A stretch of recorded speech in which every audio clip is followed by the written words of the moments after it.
the main problem is we don't have any independent and impartial oversight. So a lot goes on over here that people aren't aware of because of that, I believe. So that was one of the reasons. In fact, it was probably the main reasons of setting up the People's Trust in Guernsey. The police were telling this victim that it was probably a mistake what happened when she was attacked, and that, quote, "it's not rape because you didn't say no." So we have the Committee for Home Affairs, and their remit, law enforcement falls under their remit. Also, the Police Complaints Commission falls under their remit. So the staff of the Police Complaints Commission work with the staff and work out of the offices of the Committee for Home Affairs, and it's funded by the Committee for Home Affairs. All the different legal advice came back and said, yes, what you're doing is not lawful, it's not in accord with the law. So the Guernsey police said, okay, we're really sorry, we'll stop. So I got a data set of complaints after the Guernsey police said that they'd stop unlawfully filtering complaints.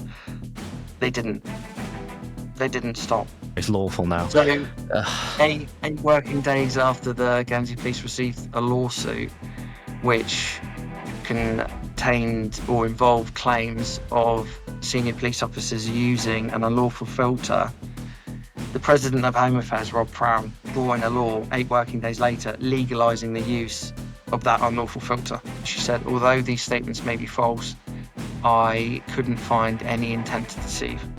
And that's it, it's just written off.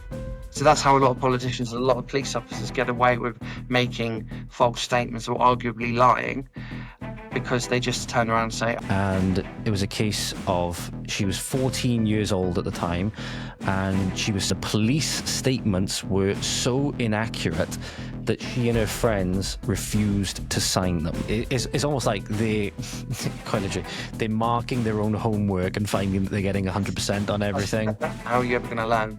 Exactly. And if you never admit that you've made an error, how are you ever going to learn? Exactly. You can't. It's not possible. At least I don't think so. Because first you've got to admit that there's a problem. He was offered a seat facing the audience at this event, whatever it is that's being described, and it says that he refused, and he literally turned his back on the crowd. Didn't linger after the meeting either, disappearing quickly into the background. Is that just like describing like a contempt that is there on the